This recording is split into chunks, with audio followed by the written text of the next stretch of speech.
Alhamdulillahirabbil alamin wa bihi nasta'inu ala umuri dunya waddin wassalatu wassalamu ala khatamil mursalin sayyidina wa maulana Muhammad wa ala alihi wa sahbihi ajma'in syada la ilaha illallah wahdahu la syarikalah wa syada anna Muhammadan abduhu wa rasuluh.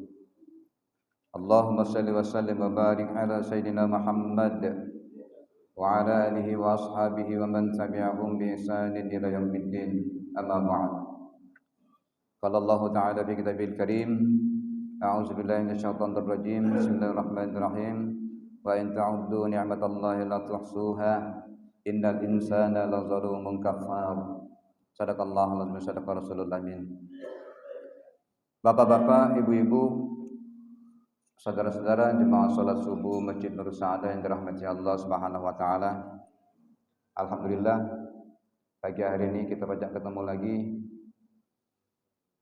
Kita telah sama-sama melaksanakan salat subuh berjamaah, berjalan dengan baik dan lancar tanpa halangan apapun juga. Mudah-mudahan kita berharap kepada Allah Subhanahu wa taala amal ibadah kita pada hari ini akan diterima dan kabulkan oleh Allah Subhanahu wa taala.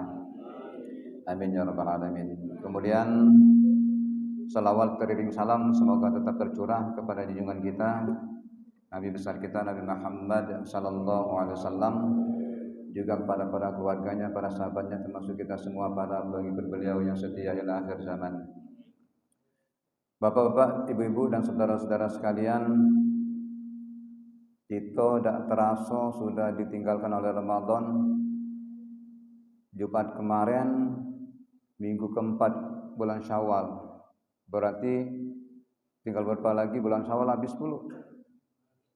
Ya. Ini dapat informasi baru Bapak dan Ibu.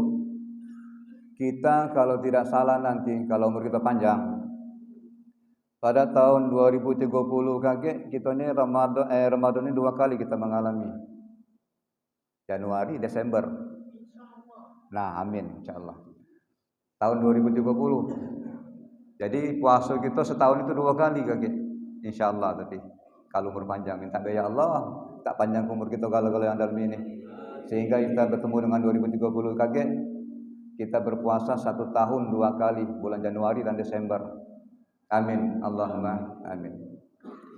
Bapak Ibu yang berbahagia, sedikit tidaknya kita harus sama-sama tetap kita mensyukuri salah satu nikmat yang Allah yang berikan kepada kita sampai detik ini, sampai saat ini, yaitu nikmat sehat. Karena apapun yang kita miliki, apapun yang kita punyai, apa yang kita miliki, yang kita di dunia ini, dapat saja kita miliki, dapat saja kita nikmati kalau kita dalam keadaan sakit. Nah itulah yang harus kita permasalahkan. Kita sama-sama berpikir sejenak.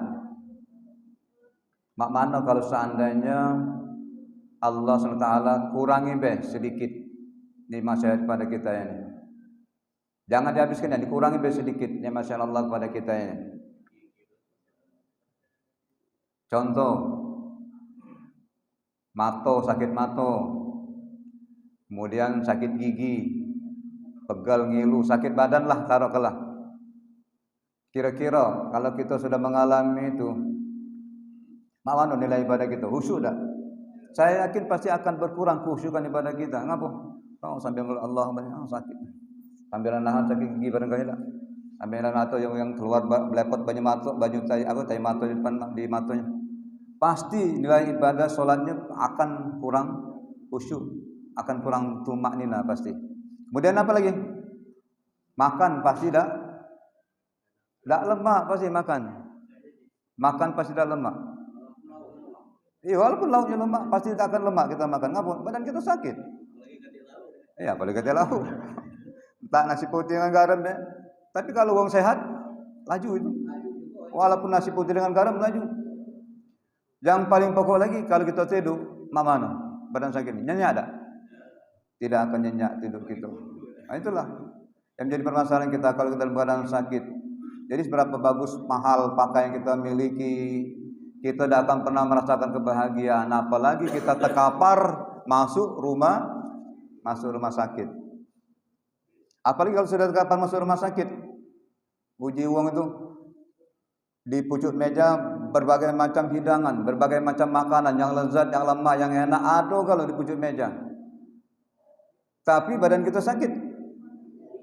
Ngapo? Seluruh makanan yang ada di hadapan kita itu tidak akan menjadi selera bagi kita. Seluruh makanan yang lemak, yang lezat, yang mantap tadi di depan di lidah kita pasti akan terasa pahit, pasti tidak lemak. Nah itulah Bapak Ibu nilai sehat yang Allah berikan kepada kita.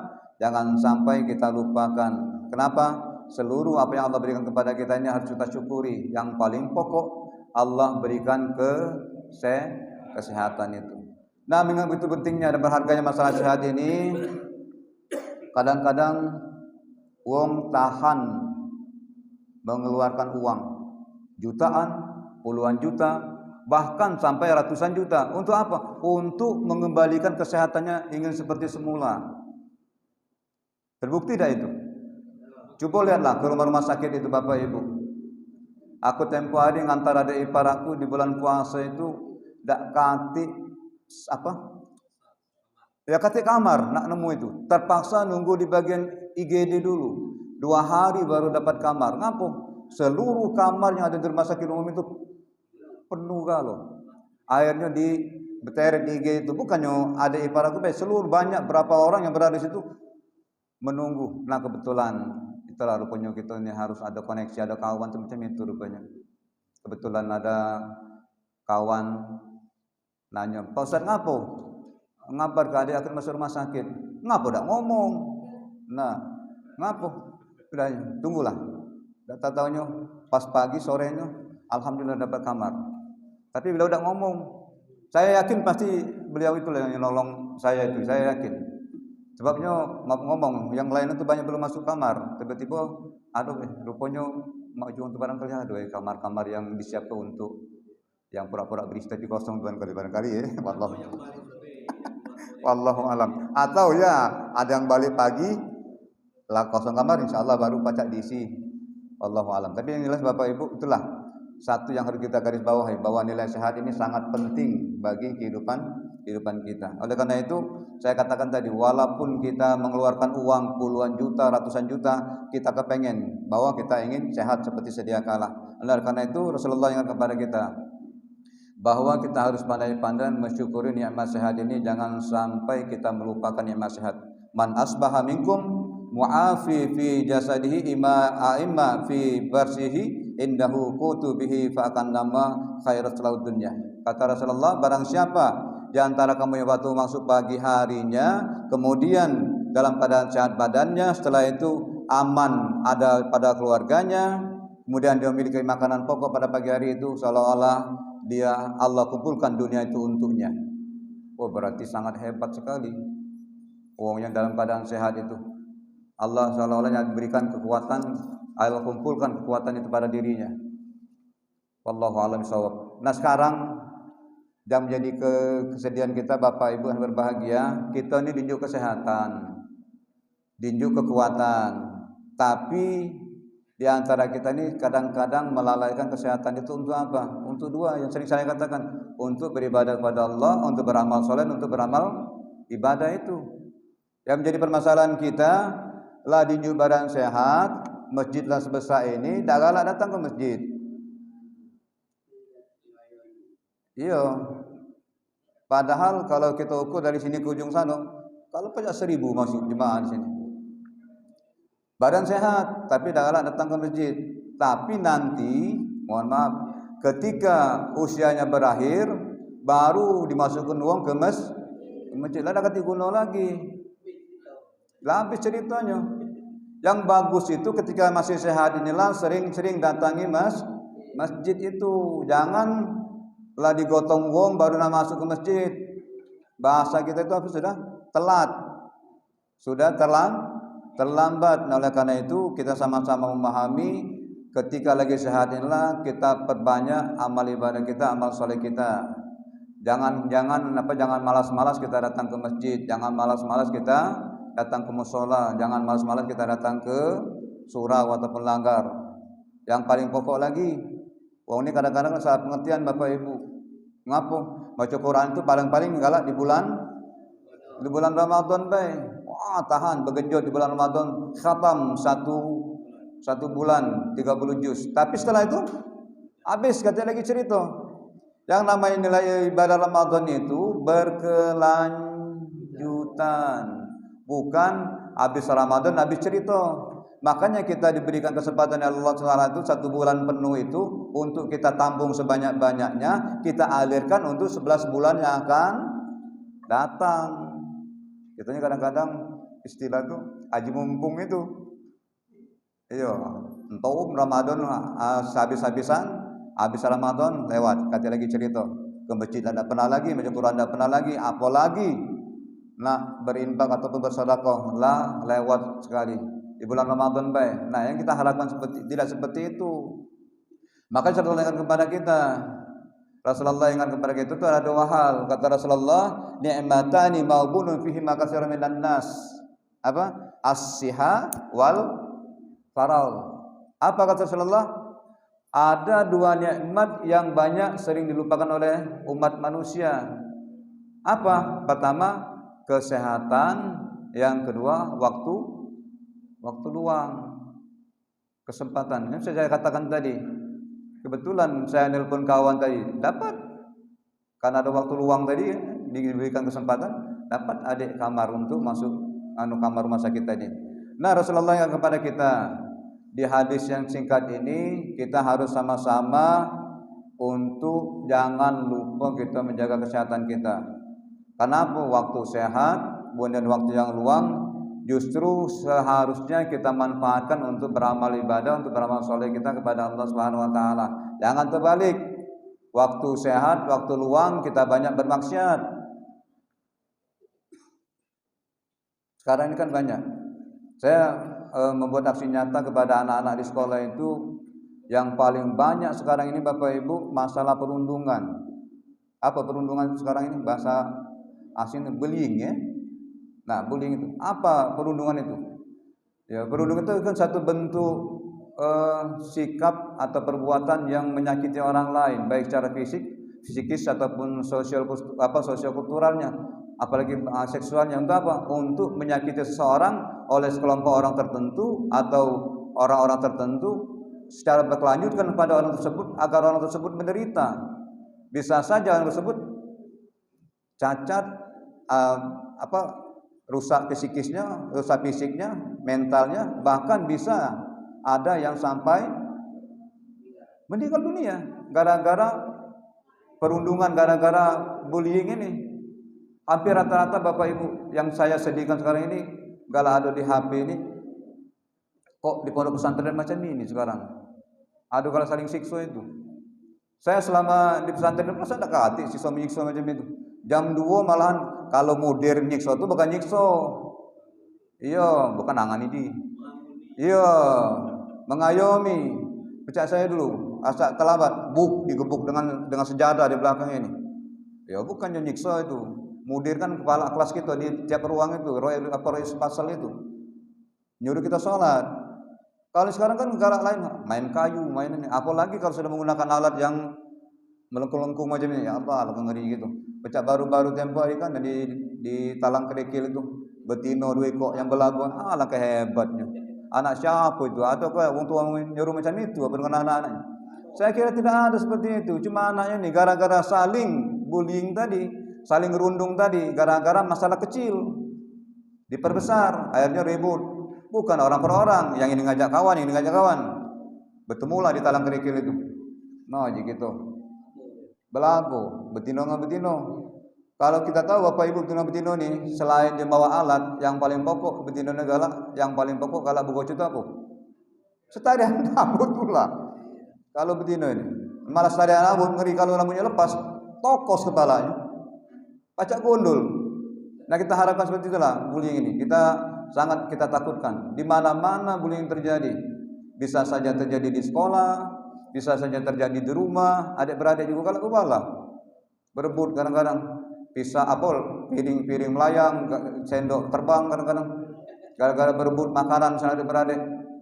Bisa saja di publik, di media umum, bisa saja. Pecah baru-baru tempo hari kan, yang terjadi gara-gara kesalahan tukang parkir dengan mobil itu, akhirnya lagi ribut.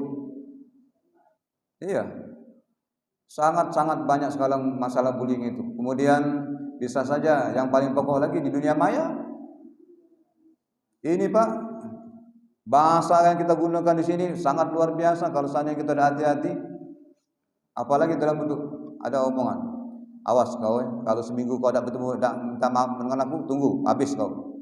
Sekarang ini Pak, kalau terjadi undang-undang seperti itu oleh pemerintah sudah ada, kita laporkan pajak, kita menjadi tersangka. Ngeri gitu. Pajak kita yang dari kecil lah, dari keluarga kita jaga, jangan sampai anak-anak kita termasuk menjadi anak-anak yang mengalami bullying itu, menjadi perundungan seorang. Kita takut. Kenapa? Mereka yang sudah mengalami perundungan itu biasanya murung diri di rumah, takut berangkat sekolah, ngapo? Ya takut lagi kena siksa lagi atau kena gebuk lagi oleh kawannya di sekolah. Nah makanya pihak sekolah sekarang ini memberikan pengarahan kepada kita.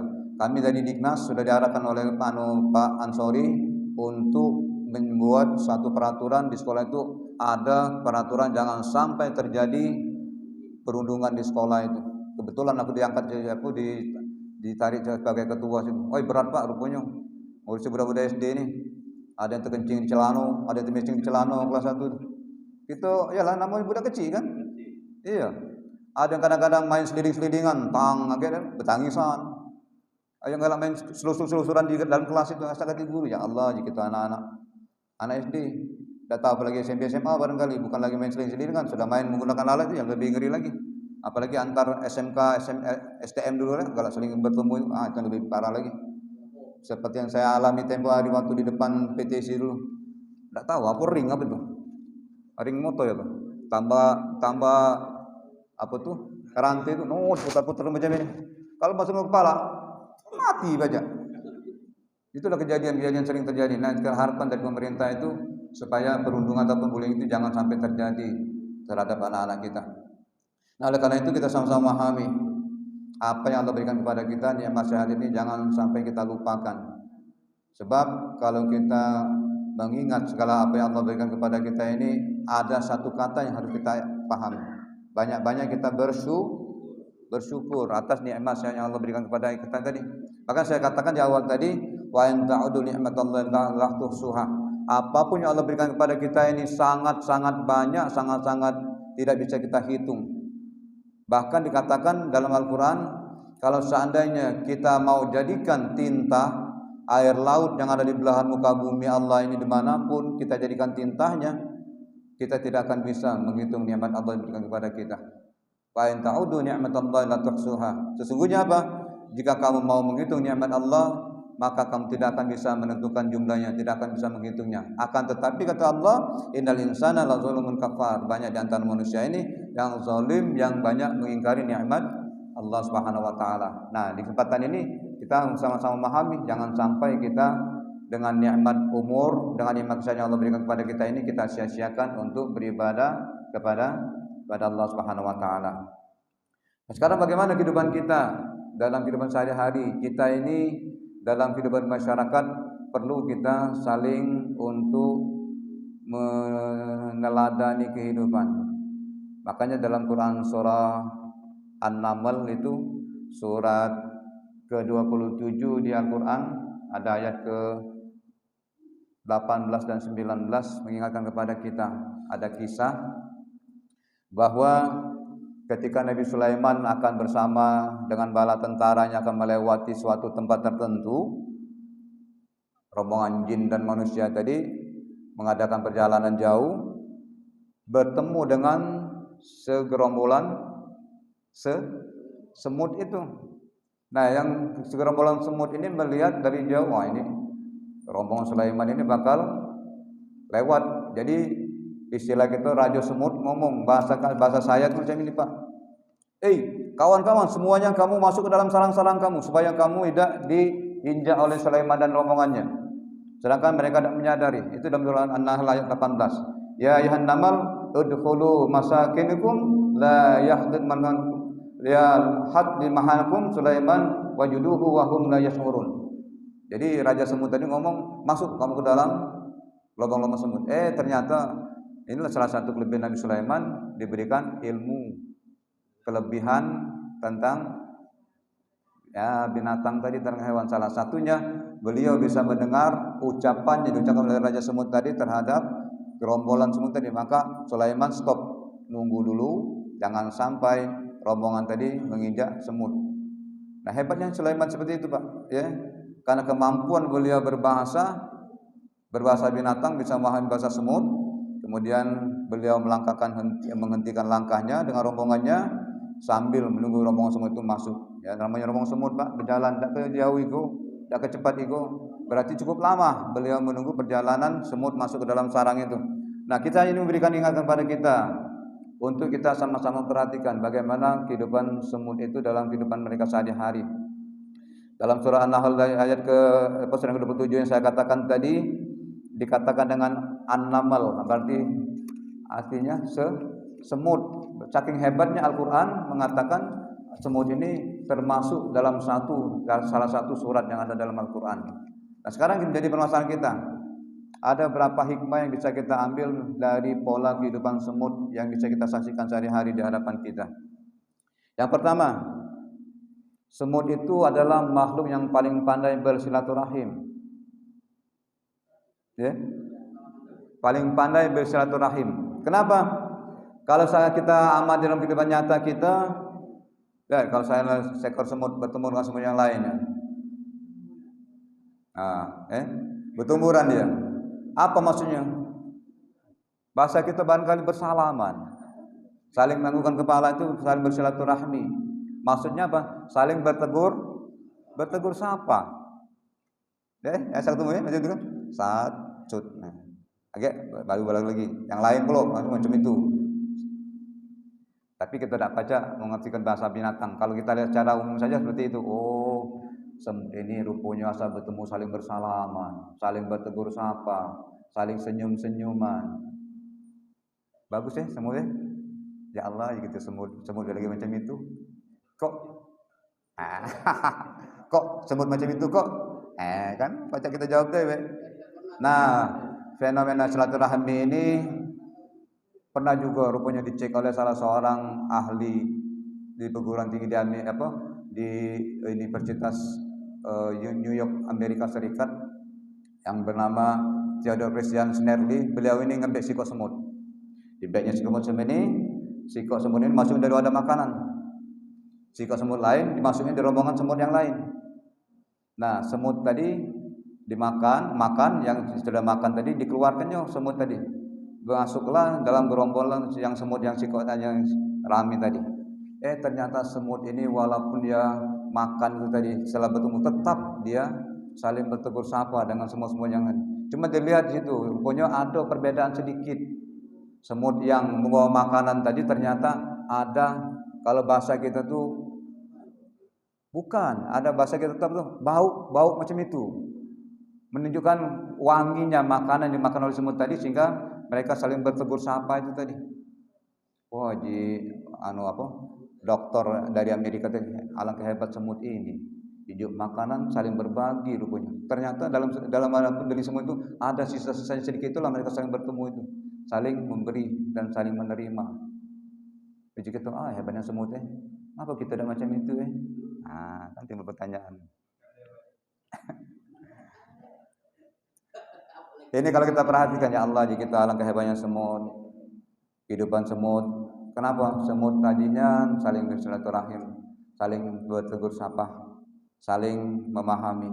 Rupanya semut inilah yang menjadi contoh Nabi Sulaiman mengajak kepada saudara-saudara para pengikutnya untuk saling menjaga silaturahim itu. Belajar Nabi Sulaiman dari semut juga rupanya silaturahim itu. Saking kehebatnya nilai yang diajarkan semut kepada Sulaiman dan pasukannya. Dan makanya dikatakan Rasulullah SAW, kalau yang sering bertemu, saling bertatap muka, saling bertegur sapa dan lain sebagainya, kata Rasulullah ada 2 manfaatnya. Apa? Bagus, memperpanjang umur dan kan baca kalau kamu jawab itu. Iya, memperpanjang umur dan memperluas rezeki. Berarti kalau kita tidak bertegur sapa, berarti mendekkan umur. rezeki. Jadi kita harus sama memahami. Mari kita saling bersilaturahim seperti yang disampaikan oleh semut tadi, supaya kita sama-sama menjaga keakraban di antara kita. Yang pertama, oh ya kesiangan. Aku nih katanya dia aja hari ini kemana? Nah kan darang aja aku kayak. Kamu udah ada kan darang? Oh, lah lagi lah. Aku lagi pesan macam itu. Yang kedua, semut ini Bapak Ibu selalu mandiri dan bekerja sama. Itu nilai semut. Jadi semut ini selalu mandiri dan bekerja sama. Ngapo? Mereka ini saling topang, saling bantu. Cobalah kamu lihat. Nah, itu ya salah satu contoh. Kita kapar ke misalnya nasi sih kok di berapa butir dari situ. Mulai mereka datang. Bergotong royong mereka bawa itu. Oh, perhatikanlah kamu. Saking mandirinya semut itu, saling bergotong royongnya. Makanan itu mereka bawa secara bersama-sama. Kemudian dimasukin dalam lubang. Nah, mungkin situlah mereka makan bersama-sama. Itulah hebatnya mandirinya semut dengan gotong royongnya itu. Jadi kalau kita ceritakan dalam cerita masalah surat 18-19 surah An-Nahl tadi, itulah hebatnya semut. Pertama, dia saling bersilaturahim, kemudian saling ada jiwa mandiri dan bekerja sama. Kenapa? Karena di antara mereka itu saling membutuhkan, tidak bisa dipisahkan semut itu. Makanya mereka sangat bertemu tup, yang lain tup. Majik itu alam searahnya, asal bertemu. Tapi itulah hikmah yang bisa kita ambil daripada cerita semut ini. Kemudian kita sama-sama ingatkan, dikatakan bahwa kita hidup ini tidak bisa terpisah dengan manusia lain. Dalam bahasa IPS itu dikatakan dengan zon politikon, bahwa kita hidup ini perlu bermasyarakat, perlu berbaur.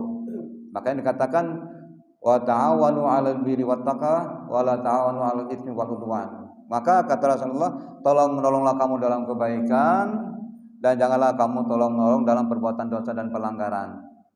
Hebat Al-Qur'an mengajarkan kepada kita. Tolong menolong dalam kebaikan dan jangan tolong menolong dalam perbuatan dan dosa dan pelanggaran.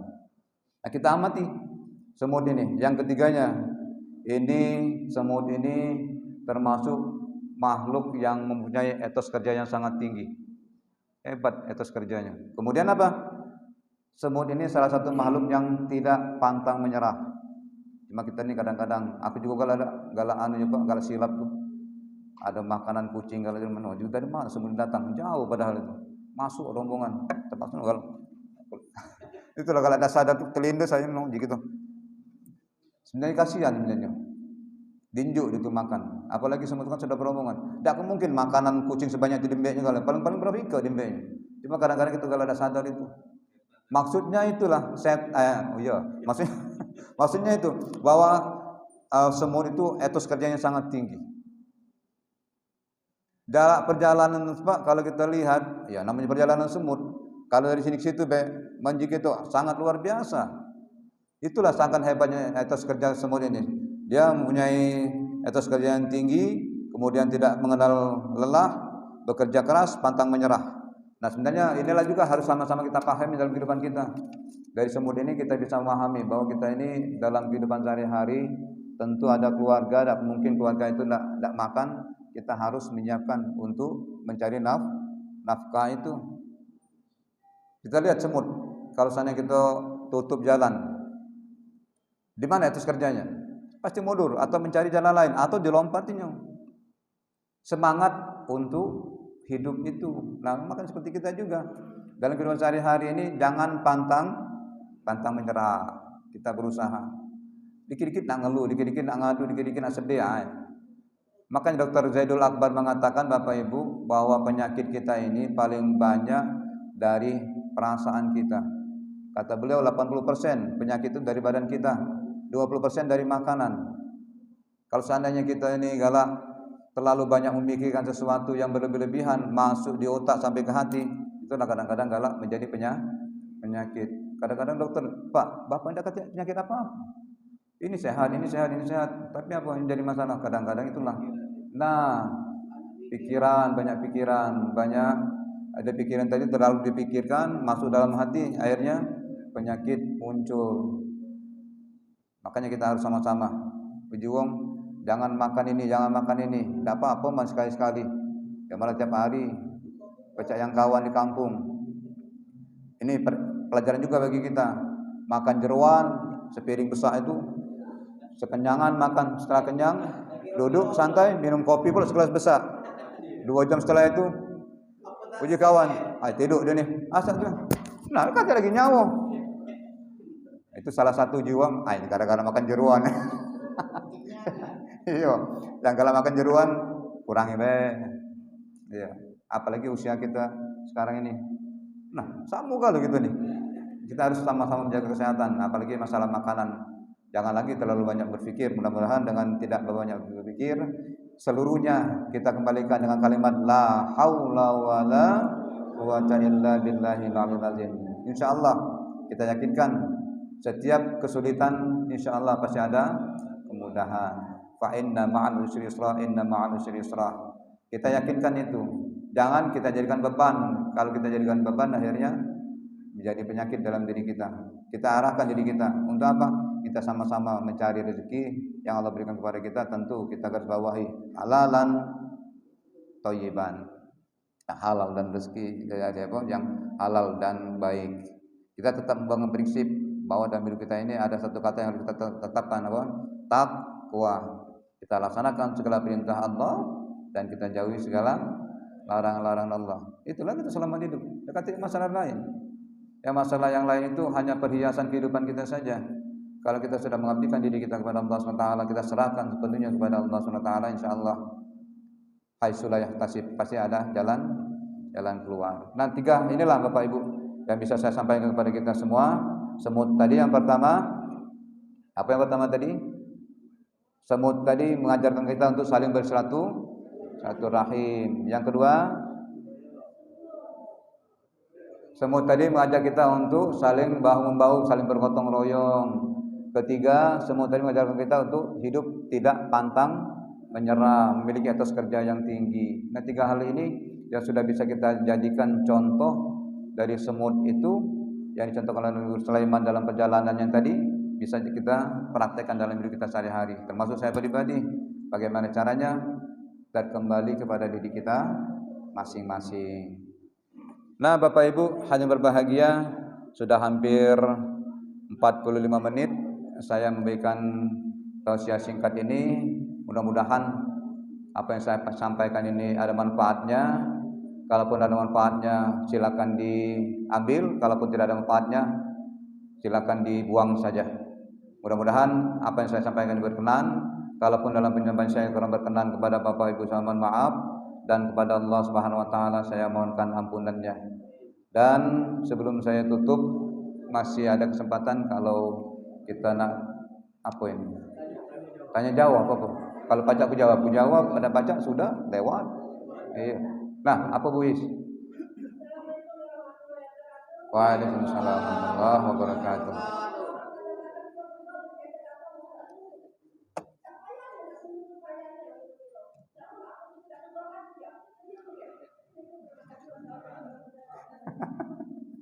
Aduh ya, sudah itu deh. Tetap kembali pada prinsip semut tadi.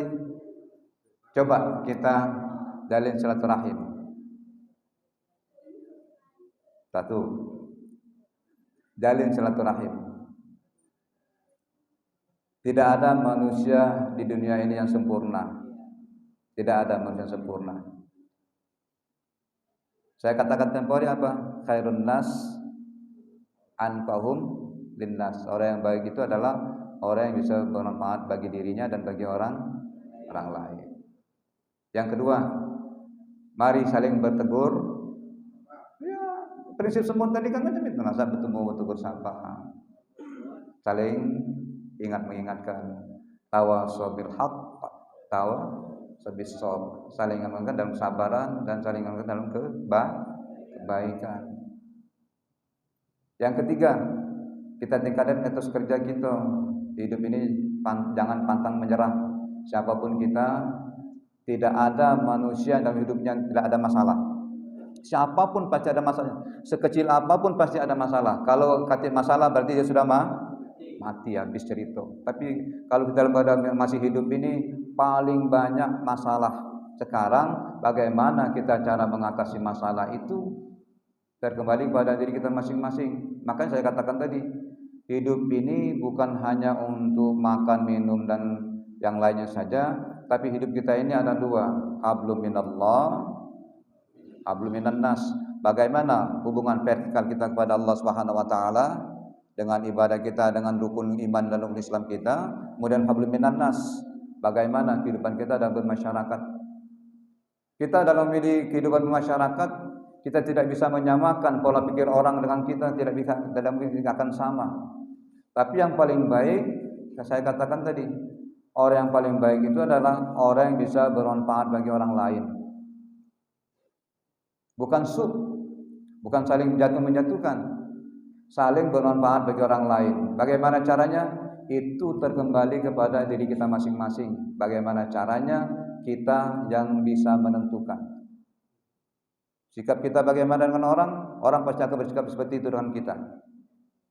Orang seperti itu dengan kita, orang juga akan seperti itu dengan kita. Nah sekarang ini kita ambil jalurnya itu satu kata tadi, tawasau bil haq, tawasau bis sabr. Kita saling ingat-ingatkan dalam kesabaran, saling ingat-ingatkan dalam kebaikan. Itu saja intinya. Kalau kita nak saling salah menyalahkan, sampai kapanpun tidak akan pernah selesai. Tapi kalau saling memaafkan, nah dada ini rasanya terbuka. Cobalah kalau kita saling memaafkan, rasanya dada ini terbuka, dingin rasanya dada ini. Tapi kalau masih tertutup, panas rasanya dada ini. Kenapa?